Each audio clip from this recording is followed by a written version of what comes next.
creo que del propósito nace la pasión y la pasión moviliza la acción. Si tú comienzas a cuestionarte muchas veces las formas de las palabras que usas, la forma en que lo dices, el lenguaje, yo sí creo que ahí puedes ir generando cambios pequeños, pero la suma de lo pequeño hace algo gigante.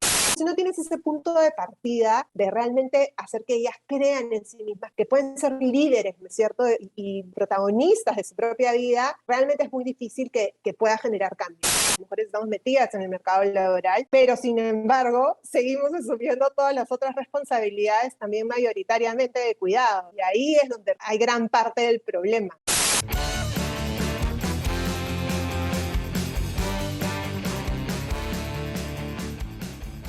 Bienvenidos a este episodio de Peruanos que Inspiran, espacio donde buscamos visibilizar a cada vez más peruanos que la rompen en lo que hacen y apuestan por el Perú. Tengo el placer de presentarles a la gerente de Fundación Vercorp, fundación que busca impulsar a los emprendimientos de miles de mujeres de la región. Ella es gestora de inversiones sociales y experta en buscar equidad de género y desarrollo sostenible. Con ustedes, la gran Verónica Melzi. ¡Woo! Gracias, Ale. Muchas gracias por la invitación para participar en este espacio. Feliz de estar aquí.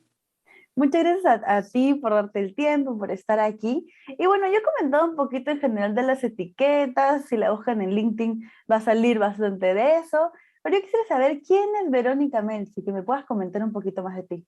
Claro, bueno, ¿quién soy yo?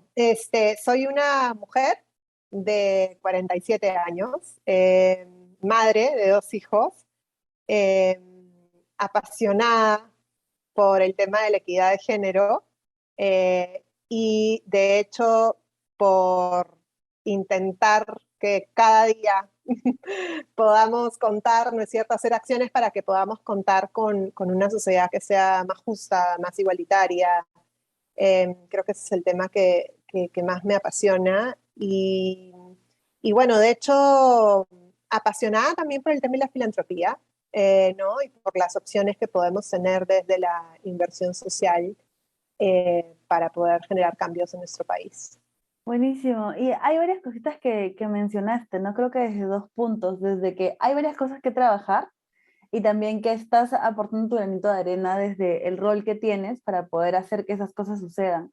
Y justo en el último episodio que tuvimos, que fue con Humberto Villacaba de Ecologics, él es lo que decía que me pareció muy interesante, es de que si le preguntas a todo el mundo en la calle, todo el mundo sabe que hay cosas malas o cosas por mejorar, ¿no? Y dicen, sí, sí hay que trabajar en ello, pero nunca es tanto desde el yo o desde el qué cosa hace uno. Y siento que Mm. también eso suele salir con muchas motivaciones ya así como a la interna o de la historia de cada uno. No sé si es que de repente, o sea, ¿de dónde salió ese espíritu social? Sí, es bien interesante, ¿no? Porque creo que yo misma, digamos que a lo largo del tiempo, eh, me he ido preguntando de dónde apareció, ¿no? Este interés, digamos, por el servicio social, quizás, y yo creo que mucho tiene que ver con mi formación, lógicamente, ¿no? Yo estuve en un colegio católico, en un colegio que tenía una vocación de servicio social, que nos enseñaban desde niñas, eh, y creo que de alguna manera eso me marcó. Yo no soy hoy en día una persona que sea practicante, digamos, de mi religión, pero sin embargo, todos esos valores, ¿no?, universales de solidaridad, de no querer que, o sea, de esta típica de no querer que, obviamente, que te hagan a ti, o sea, no hacer a otros lo que no te gustaría que te hagan a ti, o sea, esos, ¿no?, esos mandatos, digamos, pues universales, siempre creo que se quedaron conmigo, ¿no? Y creo que de ahí nace un poco esta pasión, eh, que claro, obviamente en ese momento era muy asistencialista, quizás, ¿no? Todavía sin un conocimiento, obviamente, de realmente cómo es que se debería hacer, digamos, de una manera ideal. Y ya cuando entro a la universidad es que me conecto mucho más con todo el tema de género, que siempre había despertado en mí pasiones, ¿no? O sea, siempre había generado una indignación. Una indignación también, quizás nuevamente, ¿no? Por mi mismo contexto familiar, digamos, yo soy la menor de 2 hermanos, este, y si bien mi mamá tuvo siempre mensajes muy progresistas, ¿no? En el sentido de tú tienes que ser independiente, tú tienes que valerte por ti misma, no tienes que depender de nadie.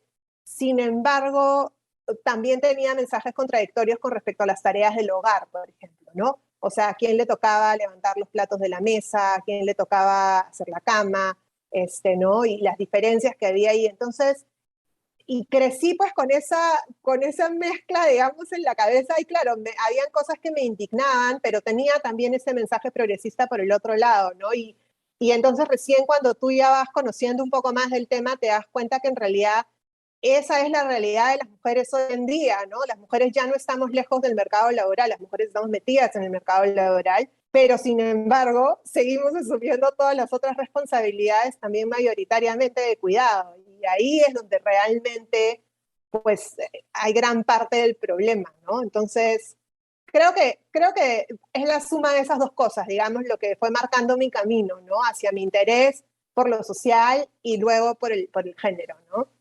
Y me parece súper interesante lo que comentas, porque claro, estamos bastante metidas ya en el mundo laboral, pero aún sigue siendo complicado. Y de hecho, ahorita que contabas eso, yo me siento, se me venía a la mente de que yo comencé estudiando ingeniería y estuve ahí un par de años y me terminé cambiando de carrera, pero cuando estuve ahí, creo que como cualquier estudiante, comienza a ver, ¿no? Qué tipo de puestos hay en el mundo laboral, no sé qué.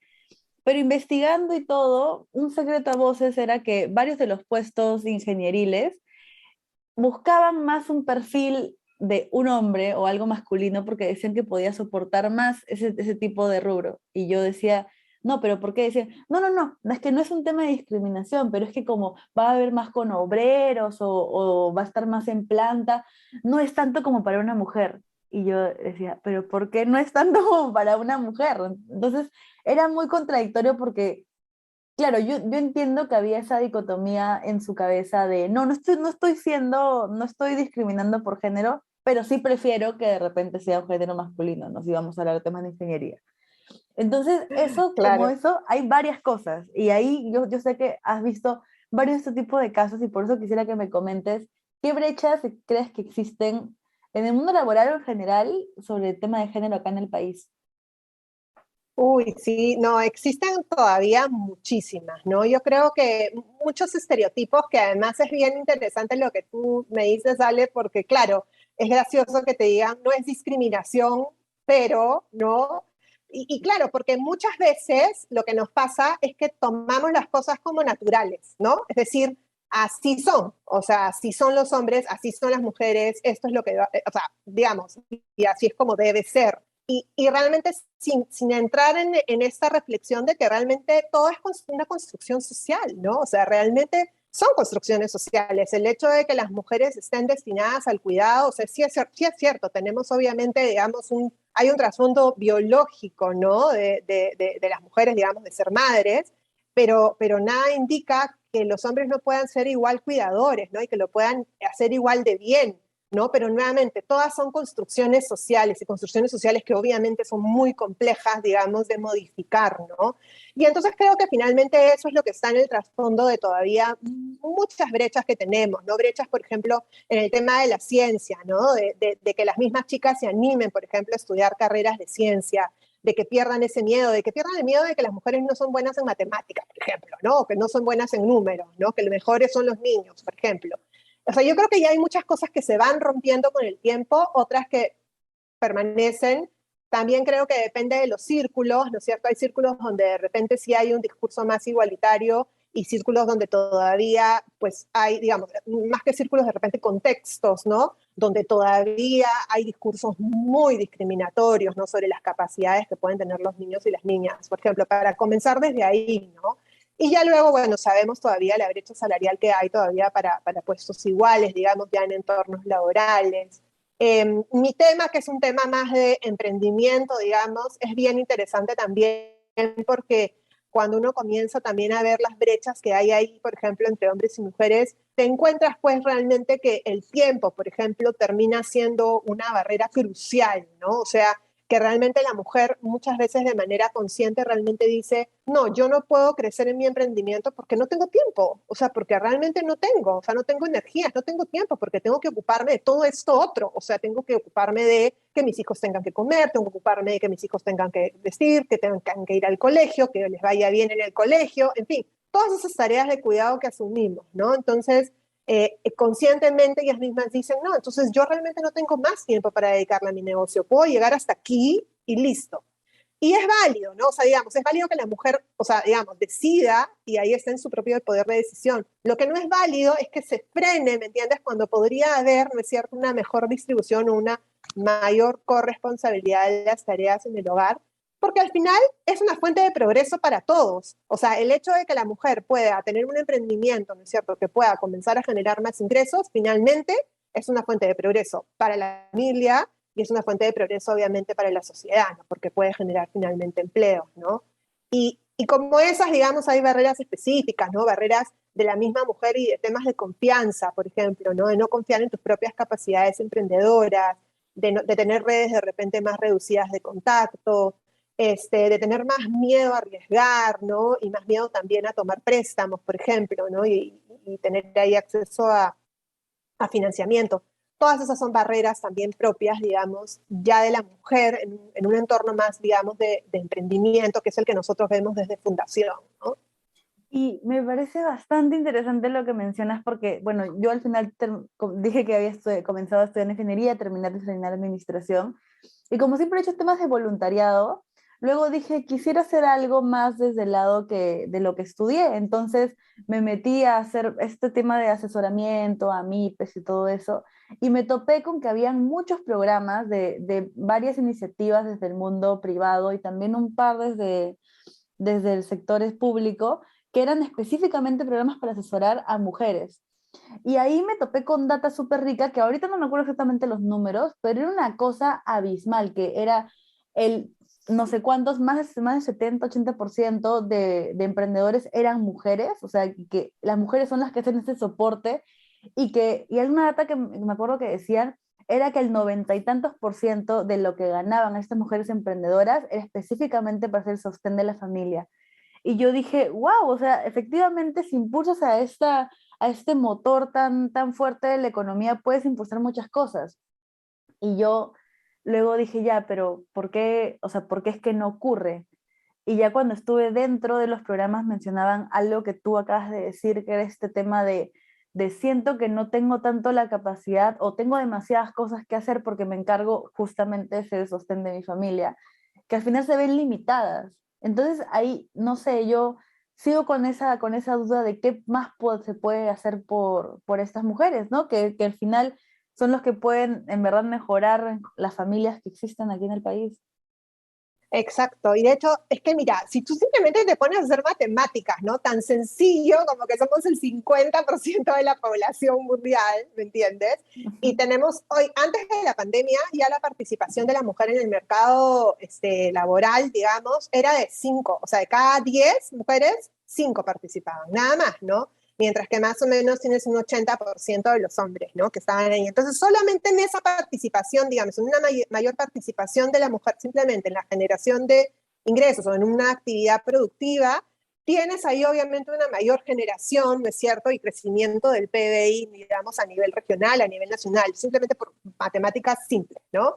Pero efectivamente hay, de hecho, muchísimos estudios que lo que hacen es vinculan estos ingresos que genera la mujer con la reducción de brechas sociales. Porque efectivamente la mujer lo que gana normalmente lo suele invertir en mayor salud, o sea, mejor salud, mayor educación de los hijos. Entonces, naturalmente, no sé si naturalmente, pero como una consecuencia, digamos, que se da, es que la mujer que genera mayores ingresos efectivamente reduce brechas, ¿no? Reduce brechas sociales al interior de su familia. Entonces, hay efectivamente un business case interesantísimo, digamos, súper potente de por qué invertir en la mujer. Y efectivamente, para nosotros, por ejemplo, en Fundación Belcorp, una de las cosas centrales que tenemos clarísimas es que de nada sirve, digamos, si tú le das a la mujer la posibilidad, digamos, de generar ingresos. O sea, obviamente sirve, ¿no? Pero me refiero, no va a tener el mismo impacto, ¿no es cierto?, si tú no trabajas con ella todos los temas personales, porque es lo que tú dices. O sea, las mujeres lamentablemente muchas veces no nos lo creemos. O sea, no creemos que realmente tenemos la capacidad para lograr eso que nos proponemos, ¿no? Y además no solo eso, sino que además no somos conscientes de todo lo que hemos logrado. O sea, es increíble, pero de verdad, pues los programas, por ejemplo, que tenemos, llegan mujeres que han pasado realmente por situaciones muy complejas, tanto en temas económicos como en temas personales, y que sin embargo están ahí y han logrado salir adelante y han logrado, digamos, superar, ¿no? Muchos obstáculos, y realmente muchas veces no son conscientes de eso, no son conscientes de esa riqueza que ya traen. Y entonces nosotros, de hecho, comenzamos, digamos, el programa principal que tenemos ahorita, que se llama Mujeres sin Límites. Justamente lo que busca es eso, que las mujeres salgan del programa creyendo que son eso, mujeres sin límites, ¿no? Mujeres que lo pueden lograr. Y comenzamos con este proceso de autoconocimiento y autovaloración, porque creemos que es central. Y realmente es lo que a ellas más les gusta y lo que sienten que es el impacto más grande del programa, porque es lo que les cambia el chip, o sea, es lo que les cambia la actitud. Entonces ellas comienzan a darse cuenta realmente y dicen, oye, sí, mira, en verdad, esto es lo que yo he logrado en mi vida, o sea, y no es poco, ¿no? Y he sacado adelante a mis hijos y he logrado hacer esto, ¿no? Y crear esta empresita y este negocio. Y entonces, pucha, lo estoy haciendo, entonces me la tengo que creer, ¿no? Y entonces en todo este proceso tan rico de autorreconocimiento, realmente comienzan también a soñar en grande. O sea, comienzan a soñar más allá, ¿no? De lo que han soñado hasta ahora. Y claro, ya el programa obviamente en este caso les da las herramientas prácticas, ¿no? Ya, digamos, técnicas para que puedan gestionar mejor sus negocios, ordenar mejor su tiempo, ordenar mejor sus finanzas, para que realmente puedan lograr esas metas que se proponen. Pero si no tienes ese punto de partida de realmente hacer que ellas crean en sí mismas, que son agentes de cambio, que pueden ser líderes, ¿no es cierto? Digamos, protagonistas de su propia vida, realmente es muy difícil que pueda generar cambios, ¿no? Completamente. Y claro, es como que se tiene que hacer ese cimiento súper bueno desde la parte personal para que luego todo lo demás sí lo interioricen y lo ayuden a hacer. Porque claro, yo en la gran mayoría de programas en los que puedo estar justamente teniendo contacto directo con mujeres emprendedoras, era más que todo de, ya, o sea, tenían esta parte, digamos, psicológico, personal y todo esto, pero cuando no lo ponían al principio, siento que los primeros conocimientos no los llegaban a captar de la mejor manera, porque sentían como de, por ejemplo, la parte de finanzas, que siempre suele ser la más complicada, ¿no? Es de, Siempre. no, pero en los registros no los voy a poder hacer, a veces se me pasa una cosa que no sé qué. Pero luego cuando venía ese curso, todos los demás lo captaban súper, súper bien, porque creo que eso es lo que tiene que trabajar primero, ¿no? Eso que decías de creerse de verdad que son mujeres sin límites. Y ahí Sí. algo súper bonito de lo que mencionas es que siento que también se están haciendo cambios. O sea, hemos estado hablando de varias cosas y brechas, pero siento que de a pocos también en el Perú se está también dando algún reconocimiento a las mujeres. Están saliendo a la luz a algunos referentes. No sé si es que tienes de repente alguien en mente de alguna mujer así peruana que esté sacando como que la garra desde este lado. Mira, yo sí creo que, de hecho, en los últimos años ha habido cambios importantes, ¿no? De hecho, desde esta marcha multitudinaria, digamos, que hubo de Ni Una Menos, digamos, desde la generación de ese movimiento que creo que ayudó a generar mucha mayor conciencia sobre el tema de la violencia, que es un flagelo realmente terrible, ¿no? Este, hasta los movimientos que se han dado últimamente con, digamos, propiciar una mayor diversidad, y una mayor equidad y mirada, digamos, al tema de la equidad desde también el sector corporativo, ¿no? De hecho, hay organizaciones bien interesantes que han logrado un crecimiento interesante como Aequales, ¿no? Por ejemplo, creo que hay una mayor preocupación por el tema, una mayor conciencia en todo caso, y eso siempre es positivo porque genera obviamente una mayor reflexión, ¿no? Y creo que ese es el punto de partida, porque realmente el punto de partida es cuestionar, o sea, es comenzar a cuestionar la manera en que hemos venido haciendo las cosas y pensar en qué manera las podemos hacer distintas. Y ese proceso inicial de siquiera pararte un rato, ¿no? Y pensarlo, realmente puede ser ya muy poderoso. Entonces, sí creo que hay distintas organizaciones que lo están promoviendo, eh, y eso me parece, la verdad, que es súper valioso y efectivamente es algo que tenemos que reconocer. Completamente. Eso es lo que siento que también da como esperanza, ¿no? En algunas personas que están haciendo esos esfuerzos para poder apoyar a este sector de la población que está, o sea, que como decíamos, en verdad es bastante el sostén que existe aquí en el país. Y, ¿sabes? Ahorita que estábamos hablando de varias cosas que existían en el tema de cómo darles herramientas a las mujeres, todo eso, también me salió, de repente estamos yendo un poquito por otro tema, pero me parece muy interesante con el tema de la equidad de género en el tema laboral, es saber cuál es tu opinión de este tema de las mujeres embarazadas en el sector, o sea, en el sector laboral en general, ¿no? Porque, claro, yo lo quiero ver desde el lado como una mujer, digo, ¿por qué estarían discriminando a una mujer que está gestando? Porque se va a tener que ausentar, porque es una cosa biológica que existe, de que cuando estás en sus últimos meses te tienes que ausentar por un tema médico y todo eso. Pero también queriendo pensarlo como empresa, digamos, fríamente, digo, claro, pero voy a tener que pagarle y no va a estar trabajando. Entonces, cuál es tu percepción de eso? Me gusta a veces hablar con la gente sobre ese tema porque siento que es bien controversial. Recuerden que este proyecto no es nada sin ustedes. No se olviden de seguirme en Instagram como aleteca.pe y desde su plataforma favorita para escuchar el podcast.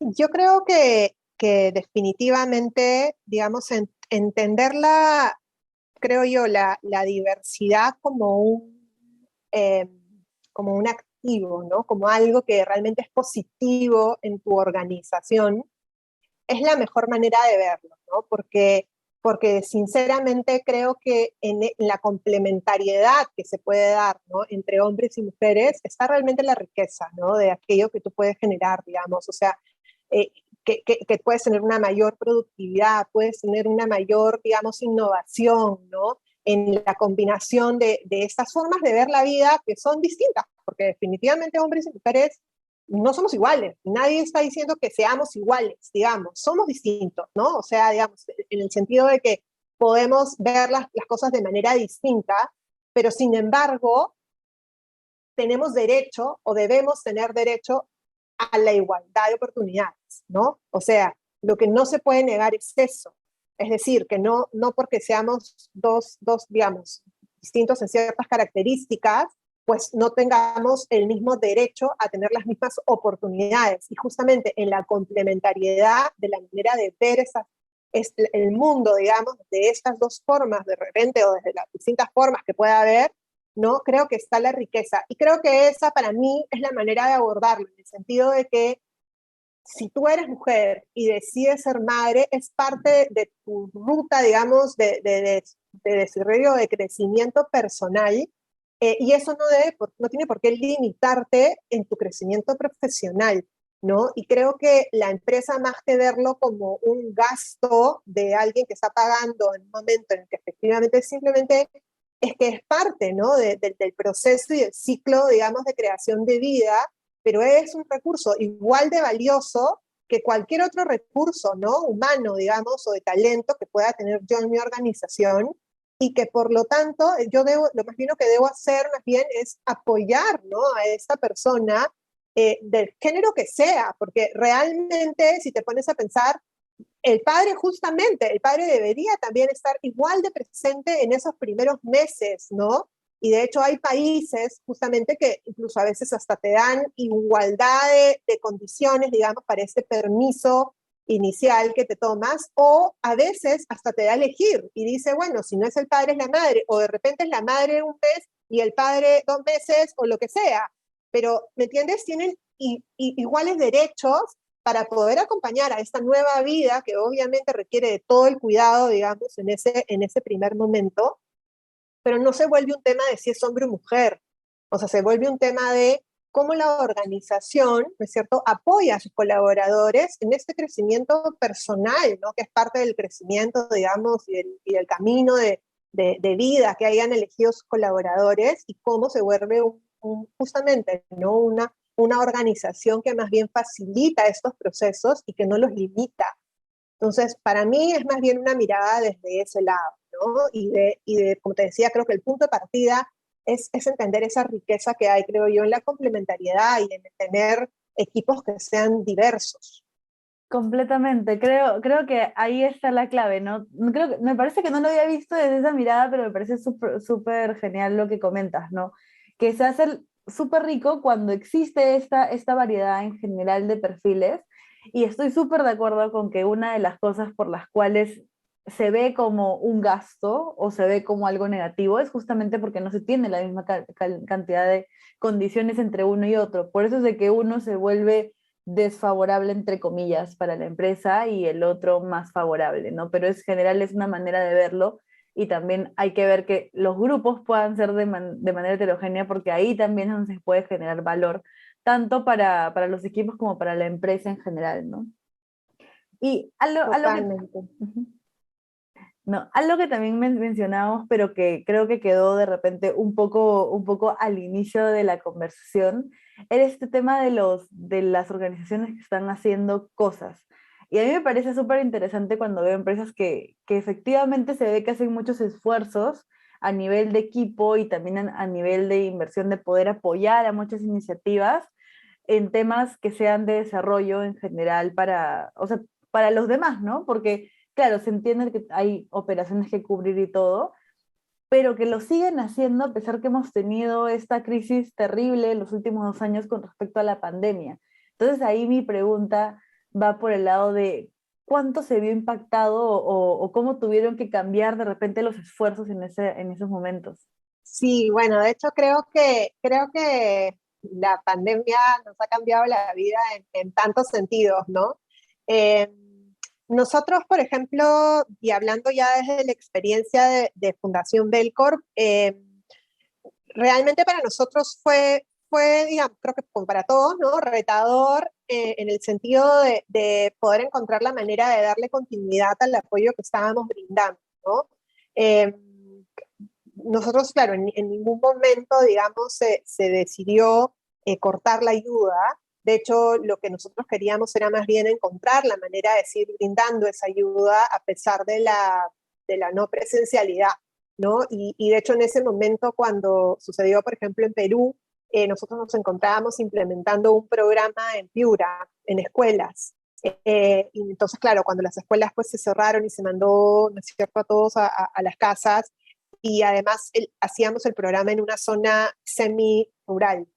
Entonces las condiciones de conectividad no eran las ideales, y obviamente pues y obviamente habían todos los retos, digamos, de primero lograr incluso como conectar, ¿no?, a los alumnos y las alumnas, y luego encontrar las maneras de seguirle dando los contenidos que nosotros queríamos para lograr los objetivos. Era un programa que buscaba desarrollar habilidades para el emprendimiento en adolescentes de los últimos años, y a raíz de la pandemia, digamos, lo que hicimos fue, decidimos quizás cambiar un poquito el foco del programa, focalizarnos mucho más en los que estaban en quinto de secundaria, y sobre todo en las chicas que estaban en quinto de secundaria, porque de hecho nosotros como fundación siempre le ponemos un peso mayor, digamos, al trabajo con mujeres.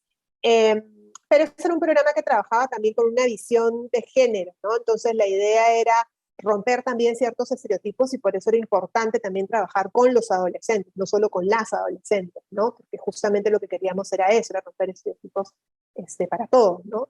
Y digamos que esa fue, por ejemplo, una experiencia de digitalización que tuvimos, y que realmente al final tuvo muy buenos resultados. Fue un aprendizaje sobre la cancha, fue estar, creo yo, todas las semanas encontrando la manera de ver la manera de hacerlo. Eh, y tuvimos, de hecho, otra experiencia también de digitalización con otro programa que hacíamos también de manera presencial, que la experiencia, en este caso, el piloto lo hicimos en Colombia, de este programa que te digo que se llama Mujeres Sin Límites, y logramos también digitalizarlo, tuvimos también una muy buena experiencia, y de hecho, en base a esa experiencia, el programa pues se ha mantenido ya digital en los últimos 2 años, ¿no? Y este año lo estamos llevando a 3.000 mujeres. Nuestra meta es que 3.000 mujeres pues finalicen el programa en 5 países, y trabajando, digamos, este año sí con 3 operadores distintos en paralelo. pero realmente han sido muchísimos aprendizajes muy interesantes. Y algo que sentimos que de alguna manera también, bueno, ¿no? Como a todos, digamos, la pandemia nos acercó mucho más hacia la tecnología y las posibilidades que la tecnología nos brinda, ¿no? Pero claro, para las emprendedoras, digamos, era una necesidad, porque era la única manera de estar en contacto con sus clientes, ¿no? Y entonces iniciativas como esta también sentimos que no solamente contribuyen, digamos, en la formación, digamos, y la generación de capacidades en ellas por los contenidos que se dan en el programa, sino que en el uso mismo de la tecnología, en el hecho de tener que seguir, digamos, un programa, ¿no? Que tiene todas sus clases en Zoom y que tienes que meterte en una plataforma para de repente ver algunos contenidos y si te perdiste la clase tienes que entrar aquí. Entonces, hace que ellas también les vayan perdiendo el miedo al uso de estos aparatos, ¿no? Entonces, siento que ahí también pues hubo muchísimo aprendizaje, digamos, en el proceso, tanto desde nuestra parte, como de también entender bien cuál era su vinculación con lo digital y las posibilidades que eso podría brindar hacia futuro, ¿no? Y de hecho, yo creo que no vamos a renunciar a lo digital nosotros, quizás en algún momento regresemos a la presencialidad con algunas iniciativas, pero este programa yo creo que en su core, digamos, se va a mantener digital porque nos permite realmente tener un alcance, o sea, estamos llegando hoy en día pues a mujeres de todos los rincones del país y es maravilloso, ¿no? Poder llegar desde Huánuco, Ayacucho, Puno, o sea, Piura, Moquegua, a todos lados, ¿no? Entonces, el poder el poder llegar, digamos, tener ese alcance, realmente es una riqueza, pues, maravillosa, ¿no? Entonces, pero creo que eso fue, ¿no? Creo que fue un aprendizaje, una maestría así veloz de nuevas formas de hacer las cosas, de nuevas formas de encarar, digamos, la realidad y sobre todo entender además que finalmente los cambios se podían dar y se seguían dando de manera muy rápida, ¿no? Porque tú no tenías certeza de nada. O sea, no sabías realmente en qué momentos, si se iba a regresar o no se iba a regresar a la presencialidad. Y entonces es ir planificando sobre la marcha, ser muy ágil en las decisiones, ir aprendiendo, ¿no? Iterando, ¿no? E ir incorporando esos aprendizajes nuevamente en lo que se va haciendo. Entonces creo que en ese proceso, creo que eso fue lo rico, ¿no? Para nosotros como organización de ese proceso. Y saben, me encantaría que hubiesen podido ver la cara que tenía Verónica mientras hablaba, porque lo hablaba con una efusividad, sobre todo cuando decía, y estamos aquí en Piura, y no sé qué, y no sé qué, y en todas las provincias. Y creo que con esa emoción en general la gente debería como trabajar por este tipo de cosas, porque yo soy una fiel creyente que todos, no necesariamente siendo los gerentes de una fundación, sino todos desde el puntito donde estemos en nuestros roles en la vida, podemos hacer diferentes cambios, haciendo cosas en verdad pequeñas, desde cambios desde uno mismo, ¿no? Intentando simplemente informarse, hacer algo un poquito mejor cada día. Totalmente, Ale. Y además, escúchame, yo te digo, en el tema de equidad de género, además, bueno, yo sí me emociono, me emociono cuando hablo de estos temas y cuando hablo de mi trabajo. Sí tengo la suerte, en verdad, ¿no? De trabajar en algo que me apasiona, es una bendición. Pero no, lo que te iba a decir es que de hecho sí, o sea, yo creo que, por ejemplo, en el tema de equidad de género, o sea, creo que es evidente que el cambio lo tiene que generar cada uno, ¿no? Desde tu rol como individuo, o sea, en realidad en el rol que estés, ¿no? En el rol de trabajador, trabajadora, en el rol de madre, de padre, en el rol de hijo, hija, es decir, en todos los roles, de estudiante, de profesor, o sea, realmente tenemos una gran cantidad de sesgos inconscientes, ¿no? Que van guiando nuestra vida y que nos van haciendo pensar que las cosas deben ser de cierta manera. Y estos cuestionamientos, como te decía, ¿no? De entender que, oye, pero no tiene que ser así, ¿no? ¿Te has puesto a pensar alguna vez que las cosas pueden ser distintas, que son distintas, que de repente tú lo estás viendo así, pero realmente podría ser de otra manera, ¿no? Ser consciente realmente de eso es un rol que deberíamos tener absolutamente todos. O sea, realmente y claro, cuesta trabajo, ¿no? Y no es fácil, porque nuevamente andamos en piloto automático, realmente, ¿no? O sea, vivimos a una velocidad que estamos como en piloto automático todo el tiempo. Pero si tú comienzas a cuestionarte muchas veces las formas de las palabras que usas, la forma en que lo dices, el lenguaje, ¿no? Yo sí creo que ahí puedes ir generando cambios pequeños, pero la suma de lo pequeño hace algo gigante, ¿no? Entonces, yo siempre pienso, de alguna manera, pues, no sé, tengo la bendición de tener dos niños, ¿no? Dos hijos hombres.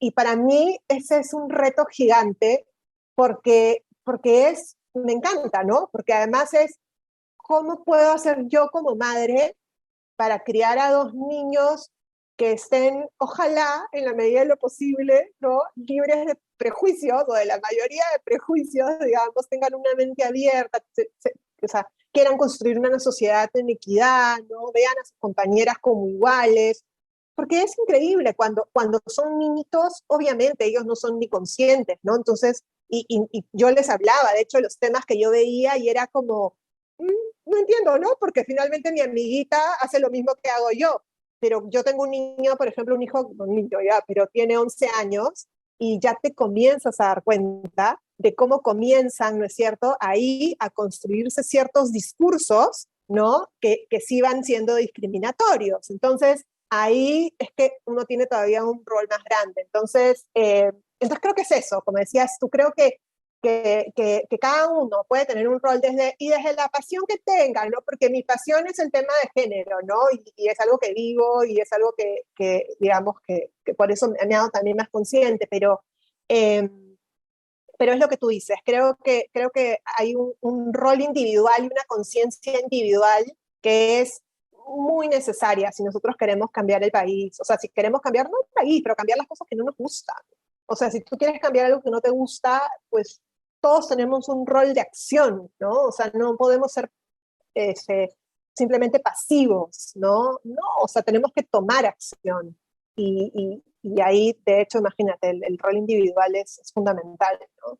Me encantó esto con lo que terminaste un poco el tema de la reflexión, que es este tema de desde el rol que tengas, por la pasión que tengas, pero hacer un poquito mejor para ir construyendo en verdad, esta sociedad más igualitaria que en general creo que todos anhelamos. Y me encanta porque, bueno, esto está siendo súper bueno como para ir a esta parte ya de cierre, digamos, de este espacio, esta conversación súper rica. Y algo con lo que suelo terminar, por temporada hay como un tipo de temática, ¿no? La temporada pasada era más un tema de la empatía en general en la sociedad, y esta temporada está siendo más como que tips o hacks para ir mejorando a nivel personal o profesional. Entonces aquí la pregunta es, si nos quiere, o sea, ¿qué tip o qué hack nos quisieras regalar? Para darte unos ejemplos, nos han dado algunos tips de temas de organización, preguntas poderosas, también han dicho las personas por acá, o simplemente algunas cosas que hacen por la mañana que los ayudan a hacer mejor las cosas, ¿no? Durante el día. Así que, ¿qué cosa que nos quisieras regalar en este episodio? Buenísimo. A ver, déjame pensar. Yo creería, no sé, para mí, creo que algo súper poderoso es el preguntarte para qué, ¿no? O sea, el para qué estoy haciendo esto que hago, ¿no? Y encontrar ese propósito que está detrás, ¿no? Creo que del propósito nace la pasión y la pasión moviliza la acción. Entonces, creo que encontrar eso que a ti te mueve, que a ti hace que en verdad te quieras levantar en las mañanas, ¿no? Los lunes que son tan pesados, ¿no? Y digas, bueno, quiero comenzar esta semana porque realmente tengo esto, ¿no? Esta aspiración, digamos, ¿no? Y que sea una aspiración tuya, además, o sea, que no sea la aspiración del otro, ¿no? Porque eso de conectar tu propósito personal con el propósito de lo que tú hagas, digamos, en términos laborales, creo que es fundamental, porque finalmente vas a asegurarte de que vas a ser una persona que está siendo, digamos, que se siente feliz, ¿no? Haciendo lo que está haciendo, digamos, o contento, que siente que estás contribuyendo a ese para qué, ¿no? Entonces, yo diría que eso, porque realmente es algo, yo sé que suena a veces muy difícil, ¿no? Y de hecho pensar en pucha, ¿cuál es ese propósito realmente que yo tengo? Puede ser, puede sonar como algo muy abstracto, pero siento también que si uno tiene un proceso de reflexión y se da esos momentos de introspección, creo que realmente lo va a encontrar, porque siempre todos en el fondo sabemos qué es lo que nos moviliza, ¿no? Y es de repente cuestión eso, de ponerlo en blanco y negro y de tener también la valentía, ¿no? De decir, bueno, a mí esto es lo que me moviliza y esto es lo que me gustaría estar haciendo, ¿no? Entonces creo que un poco eso, quizás. Me parece buenísimo y me encantó la frase que dijiste, que era: del propósito nace la pasión y de la pasión nace la acción. Creo que es un súper buen mensaje de cierre. En verdad te quiero agradecer un montón por todo, por el tiempo que te has dado, por la reflexión y la apertura en todo lo que nos has comentado. También agradecer a las personas que nos han escuchado hasta este momento y que están en este episodio, que en verdad ha tenido un poquito de todo, me ha parecido genial. Yo solamente te doy el pase, Verónica, para alguna reflexión final o lo que quisieras comentarnos, y si por ahí hay alguna iniciativa que quisieras que sigamos en alguna red social, también nos la comentas. Ay, buenísimo. Gracias, Ale, de verdad, por este espacio. Me ha encantado. A mí, la verdad, que me encanta hablar, o sea que si me dan cuerda, me emociono, pero no, mil gracias por el espacio, ha estado súper rico. Yo en realidad sí quiero invitarlos a seguir seguirnos hecho en las redes de Fundación Belcorp y sobre todo porque estamos lanzando una nueva convocatoria para nuestro programa Mujeres sin Límites justo ahora, a finales de mayo. Es un programa para mujeres emprendedoras, de hecho, digamos, que tengan ya un negocio, ¿no? Que quieran hacerlo crecer, que realmente de repente sientan que les faltan ciertas herramientas. Es un programa que lo hacemos de la mano con universidades realmente súper buenas en la región. En Colombia lo estamos haciendo, bueno, Colombia, Perú y Bolivia con la Universidad del Rosario. Por ejemplo, es una de las mejores universidades de Colombia.